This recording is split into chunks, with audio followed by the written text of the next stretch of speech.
دوو سێ ڕۆژە وای لە هاتووە لە ١00 لە 154ەوە بووە 100 هەتا 48 و 750 سە بە ئەوەیە بە 49. شتێک وای کرد دۆلار ئەوە دابەزێتەوە.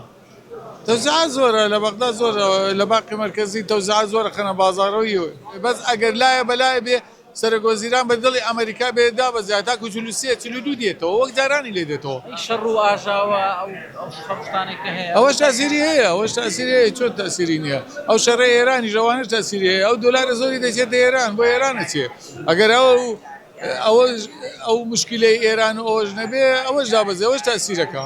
دوایەوەی کە دۆلار نرخێکی پێوانەیی تۆمار کرد تا وەکو نزیک 156,000 ڕۆژ بەڵام ئێستا چەند ڕۆژێکە لە نێوان 148 بۆ 150 جێگیر بووە. بەشێک لە شارەزایانی دۆلار پێیان وایە ئەم نرخە پەیوەستە بەشێکی پەیوەستە بە ڕەوشی عێراق. ئەگەر دەستنیشانکردنی سەرۆکوەزیرانی عێراق بە دڵی ئەمریکا بێت ئەوە بێگومان دۆلار دادەبەزێ هەتاوەکو نزیک 140 و ئەگەر کاندیدەکەی سەرۆکی ئەنجومەنی وەزیرانی عێراق بە دڵی ئەمریکاش نەبێ ڕەنگە جارێکی دیکە دۆلار ڕوو لە بەرزبوونەوە بکات.